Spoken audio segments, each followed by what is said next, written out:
Hello friends, educational fact channel में आपका स्वागत है। हाजिर है आपके लिए आज की खास अपडेट को लेके।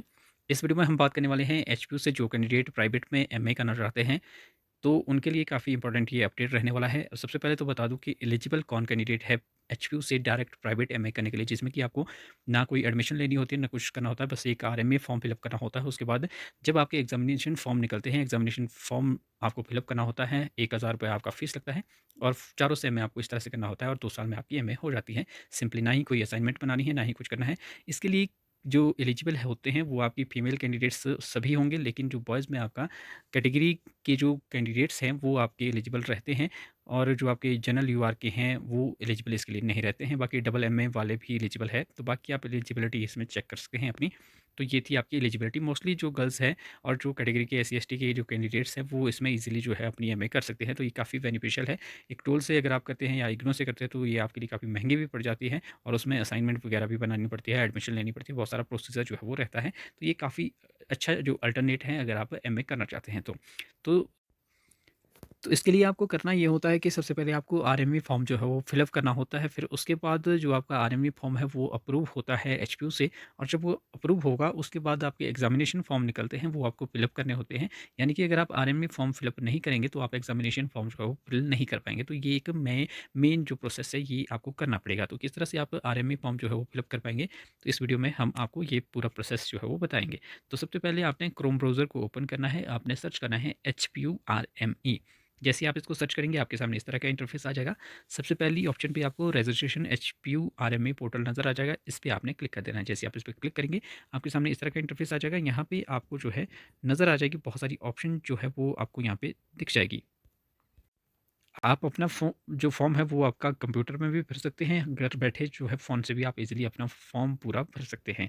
तो यहाँ पे ऑप्शन नज़र आ रही है, आप जो भी करना चाहते हैं उसके लिए, यानी कि आरएमई आपको सभी के लिए करना ज़रूरी है। तो यहाँ पे मेनली हम बात करने वाले हैं एमए के रिगार्डिंग। तो आपकी जो एमए के एग्जामिनेशन अभी होने हैं नवंबर में आगे, तो आपको क्या करना होगा, यहाँ पे आप देख सकते हैं कि इसमें आपको 8th नंबर पे चले जाना है। ये कई बार नीचे ऊपर भी हो जाते हैं शफल, लेकिन आपने चेक करना है जहाँ पे एमए होगा। तो एमए पे आप जैसे ही चेक करेंगे यहाँ पे देख सकते हैं 25-26 के लिए 18 तारीख से आपकी जो आरएमए फॉर्म है वो फिलअप होना शुरू हो चुके हैं और आज लगभग 2-4 दिन हो चुके हैं। तो अब आप जो है यहाँ पे आरएमए फॉर्म के लिए यहाँ पे आपको क्लिक करना होगा। फिलहाल अभी लास्ट डेट इसके लिए 29/9 रखी गई है, तो आपने अभी से ही जो अपना फॉर्म है वो फिलअप कर देना है, लास्ट डेट का इंतजार नहीं करना है। हालांकि आपकी लास्ट डेट जो है वो कुछ एक्सटेंड भी होगी, अभी ऐसा नहीं कि 29 तारीख को लास्ट डेट हो जाएगी फाइनल, लेकिन फिर भी आपने अपना फॉर्म जो है वो टाइमली फिलअप कर देना है। तो यहाँ पे आपका click here for RMA registration पे आपको क्लिक करना होगा और यहाँ पे आप देख पाएँगे कि 5 स्टेप्स आपको फॉलो करने हैं। इन 5 स्टेप्स में आप जो है अपना फॉर्म पूरा कंप्लीट करेंगे। तो पहला जो आपका पर्सनल इन्फॉर्मेशन का रहेगा, सेकंड स्टेप आपका रहता है एड्रेस इन्फॉर्मेशन का, जिसमें आपको एड्रेस फिल करना होगा और थर्ड में आपकी जो डॉक्यूमेंट्स जो ये माँगेगा वो आपको अपलोड करने होंगे। और फिर फिफ्थ स्टेप पे प्रीव्यू आएगा, जो भी आपने कुछ जानकारी इसमें फिलअप की है, नाम से रिलेटेड जितनी भी मतलब टोटल जो भी आप फिलअप करेंगे वो सारा कुछ आपको दिख जाएगा। वो आपने एक बार चेक कर लेना है। अगर सारी इन्फॉर्मेशन सही है तो आप सबमिट करके आगे जो है वो कंटिन्यू करेंगे। वहाँ पे लास्ट स्टेप आपका रहेगा पेमेंट का। तो पेमेंट अगर आपकी एचपीयू से पहले ही रजिस्ट्रेशन हो चुकी है ऑलरेडी, तो आपकी जो है वो यहाँ पे फ़ीस नहीं लगेगी। लेकिन अगर आप कहीं और से रजिस्टर से पहले अगर आपने जो यूजी डिग्री है वो कहीं दूसरी यूनिवर्सिटी से की है, लेकिन अगर आपका जो कॉलेज है वो एचपीयू से ही एफिलेटेड था, तब तो आपकी रजिस्ट्रेशन फ़ीस नहीं लगेगी। लेकिन अगर आपका कॉलेज जो है वो कहीं बाहर से की है, क्योंकि बाहर के भी कोई कैंडिडेट होते हैं, तो उन्हें जो है वो यहाँ पे रजिस्ट्रेशन फ़ीस जो है वो पे करनी पड़ती है। तो किस तरह से आप फॉर्म जो है वो पूरा फिलअप कर पाएंगे, तो सबसे पहले आप देख पाएंगे यहाँ पे आपके लिए यहाँ पे ऑप्शंस है। एकेडमिक सेशन आपको नज़र आ रहा होगा। सबसे पहले तो यहाँ पे ये 25-26 ये आपको एज इट इज़ रहने देना है, ना ही यहाँ पे इस पर कुछ कर पाएंगे। यहाँ पे एमए है, एमए भी आपको ऐसे ही रहने देना है। यहाँ पे जो ऑप्शन आपने फिलअप करनी है, सबसे पहले तो सब्जेक्ट आएगा यहाँ पे। जिस भी सब्जेक्ट में आप करना चाहते हैं उसमें आपने यहाँ पे सिलेक्ट कर देना है, लेकिन ध्यान रखना है आपने, इतने सारे जो सब्जेक्ट यहाँ पे आपको नज़र आ रहे हैं ये सभी में आप जो प्राइवेट एमए है वो नहीं कर पाएँगे। इसमें कुछ 7-8 सब्जेक्ट्स रहते हैं आपके, जिसमें हिंदी हो गया, हिस्ट्री हो गया, पॉलिटिकल साइंस हो गया। इस तरह के जो सब्जेक्ट्स हैं उनमें ही आप जो है वो प्राइवेट एमए कर पाते हैं। जैसे फॉर एग्ज़ाम्पल मैं यहाँ पे हिंदी सेलेक्ट कर लेता हूँ, तो यहाँ पे कैपेसिटी पे जब आप जाएँगे तो यहाँ पे आपको 3 ऑप्शन नज़र आएगी। अगर जो कई बार हो सकता है कि जैसे फॉर एग्ज़ाम्पल मैं यहाँ पे कुछ और सब्जेक्ट ले लेता हूँ, जैसे मैं ले लेता हूँ यहाँ पे विजुअल आर्ट का ले लेते हैं जैसे, तो यहाँ पे जैसे ही आप कैपेसिटी पे जाएँगे तो यहाँ पे देख सकते हैं आपकी सिंपल रेगुलर ही एक ऑप्शन नज़र आ रही है। यहाँ पे प्राइवेट की ऑप्शन नहीं आ रही, ना ही एक रोल की ऑप्शन आ रही है। तो यहीं से आपका क्लियर हो जाएगा कि जो आपने सब्जेक्ट सेलेक्ट किया है उसमें आपकी प्राइवेट एमए होगी या नहीं होगी, क्योंकि बहुत सारे कमेंट ये भी आते हैं कि इस सब्जेक्ट में एमए प्राइवेट होती है या नहीं होती, तो आपने यहाँ से ईज़िली चेक कर देना है वो। तो यहाँ पे आप प्राइवेट कर देंगे। फिर आपकी डिस्ट्रिक्ट है, डिस्ट्रिक्ट आपने सेलेक्ट कर देनी है कोई भी, जैसे मैं यहाँ पे कोई भी एक जो भी आपकी होम डिस्ट्रिक्ट है वो आप कर लेंगे। कॉलेज यहाँ पे आपने जो भी आपका नियरेस्ट कॉलेज पड़ता है, यहाँ पे जैसे शिमला के लिए 4 जो कॉलेजेस है वो आ रहे हैं, तो यहाँ मैं एक सेलेक्ट कर दूँगा। फिर आगे आपसे पूछ रहा है स्टूडेंट एबीसी आईडी या और डीईबी आईडी, ये आपके पास है या नहीं है? तो ये आपके पास होनी चाहिए। एबीसी आईडी किस तरह से आप बना पाएँगे, इसके लिए भी हमने वीडियो बना के रखी है पहले ही, तो वो आपने बना देनी है। अगर नहीं भी मिलती है हमारी वीडियो, तो किसी और की वीडियो आपको यूट्यूब पे मिल जाएगी। फिलहाल मैं नो कर देता हूँ इसको। तो अगर आप नो करेंगे तो आपके सामने इस तरह का जो है क्रिएट आईडी के लिए आ जाएगा। अगर आप येस करेंगे तो आपको आईडी नंबर डालना पड़ेगा। जैसे आप येस करेंगे, नो करने पे आपको एबीसी जो आपकी एबीसी आईडी है वो आपको क्रिएट करनी पड़ेगी। वो किस तरह से करनी है, उसमें 2-3 मिनट ही आपको लगेंगे, तो आपने कर देनी है। उसके बाद जैसे ही आपकी क्रिएट हो जाएगी, तो यहाँ पे आपने वो आईडी जो है वो डाल देनी है और यहाँ से वेरीफाई कर देना है।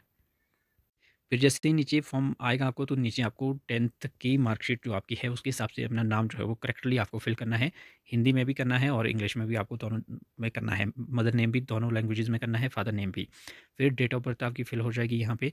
नेशनलिटी इंडियन पे ऑटोमेटिकली सिलेक्ट है, वो आपने रहने देना है। फिर आपका जेंडर आपने सेलेक्ट कर देना है, आधार नंबर आपने डालना है। मीडियम आपने यहाँ पे सिलेक्ट कर देना है, जो भी आप चाहते हैं। जैसे जो अगर तो हिंदी में करें तो हिंदी ही होगा उसका मीडियम, तो इस तरह से आपने कर लेना है। और कैटेगरी भी आपने अपनी सेलेक्ट कर देनी है। हैव यू हैंडीकैप्ड, यस या नो आपने यहाँ पे कर देना है। फिर नीचे आएगा, ये इंपॉर्टेंट यहाँ पे पॉइंट रहने वाला है, is already registered in HPU. तो येस करेंगे जो कैंडिडेट जो ऑलरेडी रजिस्टर है, तो उनकी फ़ीस यहाँ पे नहीं लगनी है। ये आपने झूठ नहीं करना है, अगर आपको सच में ही रजिस्टर है एचपीयू से तभी करना है, क्योंकि आपको कॉलेज टाइम में भी एक रजिस्ट्रेशन नंबर मिला होगा, वो आपको यहाँ पे जो है वो एंटर करना होता है। फिर आपने are you register in HPU before 2017, तो यहाँ पे 2017 से पहले अगर आप रजिस्टर्ड हुए हैं, अगर आपकी एडमिशन जो है वो फर्स्ट ईयर में कॉलेज में 2017 से पहले हुई है, तो आप यहाँ पे येस करेंगे, नहीं तो आपने नो कर देना है। उसके बाद एंटर योर यूनिवर्सिटी रजिस्ट्रेशन जो नंबर है, वो आपने पूरे प्रॉपर मैनर में यहाँ पे फिलअप जो है वो करना है, जिस तरह से आपका जो अल्फ़ाबेट है, चाहे इस तरह से जो भी आपका फॉर्मेट रहता है, पहले नंबर होगा, फिर आपके लेटर्स रहेंगे, फिर आपके फिर से नंबर यहाँ पे रहेंगे, वो आपने फिलअप करना है। फिर आपका आएगा लास्ट क्वालिफिकेशन जो भी आपने की है लास्ट में, यानी कि ग्रेजुएशन की फाइनल ईयर की जो एग्जामिनेशन की डिटेल है वो आपने यहाँ पे फिलअप कर देनी है। यहाँ पे जैसे आ जाएगा एचपीयू, तो एचपीयू से की है तो एचपीयू आ जाएगा। फिर कोर्स जो आपने किया है, बीए की है, बीकॉम की है, जो भी मर्जी किया है वो आपने यहाँ पे डाल देना है। फिर यहाँ पे जिनके पास माइग्रेशन सर्टिफिकेट नहीं है, उनको यहाँ पे चेक बॉक्स पे क्लिक करना होगा और 3 महीने के अंदर आपको माइग्रेशन सर्टिफिकेट जो है वो डिपॉजिट करना पड़ता है। फिर यहाँ पे आ जाएगा आपका कैंडिडेट का मोबाइल नंबर आ जाएगा, पेरेंट्स का नंबर जो कि मैंडेटरी नहीं है, ईमेल आईडी आ जाएगी जो कि मैंडेटरी है। लास्ट क्वालिफिकेशन आपकी नेम ऑफ बोर्ड और यूनिवर्सिटी का नेम आपका आ जाएगा, रोल नंबर आपने डाल देना है उसी क्लास का, और जितने भी मार्क्स आपने ऑब्टेन किए हैं वो डाल देने हैं। मैक्सिमम मार्क्स आपके क्या थे वो भी आपने डाल देने हैं, और आपका जो परसेंटेज है वो भी आपने डाल देनी है। मतलब लास्ट के एग्ज़ाम की पूरी डिटेल जो पूछी है वो आपने डाल देनी है। लास्ट पासिंग ईयर आपने यहाँ पे सेलेक्ट कर देना है। उसके बाद 10th की जो आपकी डिटेल है वो आपने यहाँ पे डाल देनी है। यहाँ पे 10th का मार्कशीट का जो सीरियल नंबर है वो आपने डालना है, जो आपको लेफ्ट या राइट कॉर्नर में नज़र आ जाएगा। फिर 10th का रोल नंबर आपने डाल देना है, और 10th आपने कब पास की है वो भी आपने यहाँ पे डाल देना है, और नीचे फिर सबमिट पे क्लिक करके नेक्स्ट पे आपने क्लिक करना है। तो ये आपका पहला स्टेप यहाँ पे कंप्लीट हो जाएगा। जो माइग्रेशन वाला कॉलम था रेड सा, वो सभी को ही टिक करना है, अदरवाइज़ वो आपका जो सबमिट करेंगे जैसे ही आप नीचे लास्ट में, तो वो सबमिट नहीं होगा, तो वो बोलेगा कि उसको चेक बॉक्स पे क्लिक करें, तो आपने वो क्लिक कर देना है और उसके बाद जो है वो सबमिट कर देना है। जैसे आप सबमिट करेंगे तो आपके सामने यहाँ पे एक चेक बॉक्स आ जाएगा, जिसमें आपका यूज़र आईडी और पासवर्ड जो है वो रजिस्ट्रेशन नंबर जो है वो आपको मेंशन होगा, वो आपने उसका स्क्रीनशॉट ले लेना है, कहीं सेव करके लिख करके रख देना है। और उसके बाद नीचे आपको नज़र आ रहा होगा click here for next step 2 to 6 जो है वो, यानी कि सेकंड स्टेप पे जो है वो आप यहाँ से चले जाएँगे। सेकंड स्टेप पे जैसे ही आप जाएँगे, तो यहाँ पे आपसे माँगेगा, ये सबसे पहले एड्रेस माँगेगा, स्टेट, डिस्ट्रिक्ट, पिन कोड। ये आपका कॉरेस्पॉन्डेंस रहेगा। अगर आपका कॉरेस्पॉन्डेंस और परमानेंट एड्रेस सेम है, तो आगे जो आपको चेक बॉक्स नज़र आ रहा है, यहाँ पे आपको क्लिक कर देना है और ये नीचे ऑटोमेटिकली फिल हो जाएगा, और नीचे उसके बाद अपडेट पे आपको क्लिक कर देना है। उसके बाद यहाँ पे नेक्स्ट पे आपको क्लिक करना है। एड्रेस डालने के बाद जैसे आप नेक्स्ट पे क्लिक करेंगे, यहाँ से आपको ये डॉक्यूमेंट जो यहाँ पे लिस्ट है, ये सभी डॉक्यूमेंट्स आपको अपलोड करने होंगे, जिसमें आपका 10th का रहेगा, फ़ोटोज़ रहेंगे आपके, यानी कि एक फ़ोटो जो है वो आपको अपलोड करनी होगी, और उसके बाद सिग्नेचर आपको अपलोड करने होंगे। उसके बाद पोस्ट ग्रेजुएशन का मैंडेटरी नहीं है, बोनाफाइड भी मैंडेटरी नहीं है, वो उसके बाद में मांगे ये, तो आपको अपलोड कर भी देना है। और लास्ट क्वालिफिकेशन जो भी आपने किया है, और एबीसी आईडी का जो सर्टिफिकेट है या स्क्रीनशॉट है, वो आपने यहाँ से अपलोड जो है वो कर देना है। साइज़ आपको 200 केबी बताया गया है, जिस साइज़ साथ में ही मेंशन आपको नज़र आ रहा होगा यहाँ पे कि कुछ एक जो है वो 100 केबी से ज़्यादा नहीं होनी चाहिए, कुछ एक जो है वो 200 केबी से ज़्यादा नहीं होनी चाहिए। तो ये यहाँ पे साइज़ मेंशन है। 100 केबी से कम आपके जो है वो फ़ोटो और सिग्नेचर होने चाहिए, ये आपने ध्यान रखना है। ये सभी आपने डॉक्यूमेंट जो है वो पहले इस हिसाब से बना देने हैं। तब उसके बाद एक साथ आपने डाउनलोड अपलोड जो है ये कर देने हैं और फिर आपने यहाँ पे नीचे सेव पे क्लिक करना है और उसके बाद नेक्स्ट स्टेप पे जो है वो चले जाना है। यहाँ पे जब भी आप डॉक्यूमेंट अपलोड करने जाएँगे तो आपने एक बात का ध्यान रखना है, जो भी यहाँ पे साइज़ बताया गया है, पहले सभी फ़ोटोज़ आपने इस साइज़ के अकॉर्डिंग बना देने हैं, जिसमें आपका फ़ोटो और सिग्नेचर 100 केबी में रहेगा और बाकी डॉक्यूमेंट 200 केबी की, जैसे मैंने पहले भी आपको बताया। अगर आपका साइज़ फ़ोटो का डॉक्यूमेंट का जो है वो सही नहीं होगा, तो ये आपका स्टेप जो है वो, यानी कि जो फ़ोटो है वो अपलोड नहीं हो पाएँगे। और यहाँ पे एक बात और है, हो सकता है यहाँ पे अगर आपने फ़ोटोज़ वगैरह पहले ना बनाई हो, तो हो सकता है कि आपको कट करना पड़े, और कट जब आप करेंगे तो जब दोबारा वापस आएँगे इस पेज पे, हो सकता है ये एक्सपायर हो चुका हो और दोबारा आपको लॉगिन करने की ज़रूरत पड़े, तो वो आप कहाँ से कर पाएँगे? अगर आपके डॉक्यूमेंट्स अपलोड हो जाते हैं, क्योंकि जैसे ही आप यहाँ चूज़ पे क्लिक करेंगे, सभी डॉक्यूमेंट आपने यहाँ से चूज़ करके सेलेक्ट कर देने हैं। फिर जैसे ही एक साथ ही सभी सेलेक्ट कर लेने हैं और यहाँ पे सेव वाली ऑप्शन आती है, उस पे आपने सेव कर देना है, थोड़ा-सा इंतज़ार करना है और यहाँ पे फ़ोटोज़ अपलोड सक्सेसफुली लिख के आ जाएगा। अगर ऐसा नहीं आता है तो समझिए कि आपके फ़ोटोज़ अपलोड नहीं हुए। अगर आ जाता है तो यहाँ पे अपडेट वाली ऑप्शन जो है वो आपको नज़र आएगी। फिर यहाँ से आप अपडेट भी कर सकते हैं, जो भी आपको चेंजेज़ वगैरह करने हैं। या दूसरा, फ़ोटो पर आपने ध्यान रखना है कि फ़ोटो आपने सही से अपलोड करना है, क्योंकि ऊपर लिखा भी है कि एक बार जब आप फ़ोटो अपलोड कर देंगे तो वो डिलीट नहीं होगा, तो आपने इस बात का ध्यान रखना है। अगर आपके फ़ोटोज़ अपलोड हो जाते हैं तो आप नेक्स्ट पे जाएँगे। अगर आपने लॉगिन करना है तो लॉगिन किस तरह से आप कर पाएँगे वो भी मैं यहाँ पे बता देता हूँ, फिर नेक्स्ट चलेंगे। तो इस तरह से जैसे ही आप एचपीयू आरएमए सर्च करेंगे तो आपने सबसे पहले वहीं चले जाना है, पहले वाली ऑप्शन पे, और यहाँ पे आपको जहाँ आपको नज़र आ रहा था वो एमए, उस पे आपने चले जाना है और उस पे जब आप क्लिक करेंगे तो वो ओपन हो जाएगा। और ओपन हो जाने के बाद यहाँ पे आपको इस तरह का नज़र आएगा। यहाँ पे तो आप डाल नहीं पाएंगे, क्योंकि अब आपका लॉगिन जो है वो यूज़र आईडी पासवर्ड से होगा, जो कि आपको थोड़ी देर पहले मिला था। तो यहाँ पे आपने 4 लाइन जो है वो इस पर क्लिक कर देना है और आपने यहाँ पे होम जो ऑप्शन आ रही है इस पर चले जाना है। यहाँ पे होम पे जब आप क्लिक करेंगे तो आपके सामने ऑप्शंस यहाँ पे ओपन हो जाती हैं, और इस तरह से यहाँ पे थोड़ा-सा स्क्रॉल अप करने पे यहाँ पे आपको नज़र आएगा student login for RMA form, और साथ में यहाँ पे आपको जो है और भी ऑप्शंस आते हैं, लेकिन इस पे आपने ज़्यादा ध्यान नहीं देना है, ये आपका काम का नहीं है। और इस पे आपने student login for RMA form पे आपने क्लिक कर देना है और यहाँ पे आप जो है आरएमए रजिस्ट्रेशन पेमेंट कन्फर्मेशन भी जो है वो चेक कर सकते हैं कि आपकी जो फ़ीस है वो कन्फर्म हो चुकी है, पेमेंट या नहीं हुई है, वो बात की बात है अगर आप फ़ीस पे करते हैं। तो यहाँ पे ऑप्शन आपको नज़र आ रही होगी, ये आप देख पा रहे हैं। कुछ इस तरह से यहाँ पे आपको अपना यूज़र आईडी डाल देना है, पासवर्ड डाल देना है, और नीचे जो ये 3694 आ रहा है वो नीचे कॉलम में डाल देना है और नीचे लॉगिन कर देना है। जैसे आप लॉगिन करेंगे तो जहाँ पे आप काम कर रहे थे, जिस भी पेज पे जैसे आप डॉक्यूमेंट पे काम कर रहे थे, तो वो वाला पेज जो है वो डायरेक्टली ओपन आपका हो जाएगा। इसके बाद डॉक्यूमेंट अपलोड करते हैं के बाद यहाँ पे आप प्रीव्यू वाले फोर्थ स्टेप पे पहुँच जाते हैं। यहाँ पे पूरी डिटेल आपके सामने, आपकी जो फिलअप किया है आपने, नेम वगैरह सारा कुछ आपने चेक कर लेना है। और लास्ट में जब आप पहुँचेंगे यहाँ पे आपको एक डिक्लेरेशन का जो कॉलम है, यहाँ पे चेकबॉक्स नज़र आएगा। इस पे अगर आपका सारा डाटा जो है वो सही है तो आप यहाँ पे चेकबॉक्स पे क्लिक करके आगे चलेंगे, लेकिन अगर आपका ये डाटा सही नहीं है तो आप पीछे भी यहाँ से बैक जो है वो जा सकते हैं। तो इसके बाद आपकी जो है वो पेमेंट होगी, फिर नेक्स्ट स्टेप पे आप यहाँ से जाएँगे। यहाँ पे आप देख सकते हैं, जैसे ही आप डिक्लेरेशन पे क्लिक करते हैं, नीचे सेव एंड मेक पेमेंट की ऑप्शन आती है, आपने इस पे क्लिक कर देना है।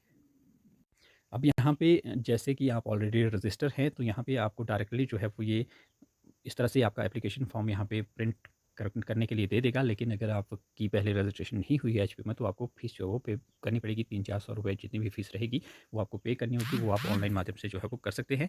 तो इस तरह से यहाँ पे आपका पूरी रजिस्ट्रेशन हो जाएगी, अगर आपने एचपीयू एफिलिएटेड कॉलेज से ही जो है वो बीए या लास्ट डिग्री जो है वो की है तो।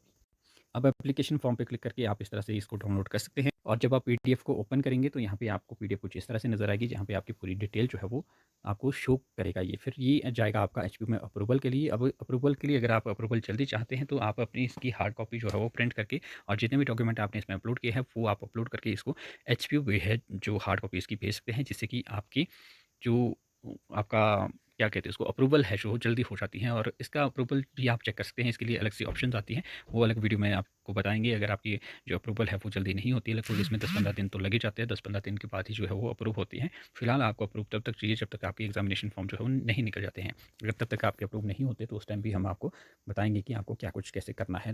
हालांकि अभी 1 महीना है, तो तब तक ईजिली जो है वो सबकी अप्रूवल जो है वो हो जाएगी। तो इस तरह से आप जो है आरएमए फॉर्म अपना फिलअप कर सकते हैं। बाकी ये सभी सब्जेक्ट के लिए सेम होगा, ऐसा नहीं है कि मैंने यहाँ पे हिस्ट्री में भरा है तो आप अगर किसी और में भी फिलअप करेंगे तो ये सेम प्रोसीजर जो है वो आरएमए का रहने वाला है। बाकी एग्जामिनेशन फॉर्म आपके नवंबर के करीब जो है वो निकलेंगे और दिसंबर में आपके एग्ज़ाम होने हैं। तो इस तरह से ये आपका प्रोसीजर था। तो अगर आपको कोई डाउट, कोई क्वेरी है आपकी, तो आप कमेंट कर सकते हैं, हम कोशिश करेंगे आपके जो भी आपकी समस्या है उसका समाधान करने का। तो फिलहाल अभी के लिए इतना ही, मिलते हैं अगली अपडेट के साथ, तब तक के लिए बाय बाय।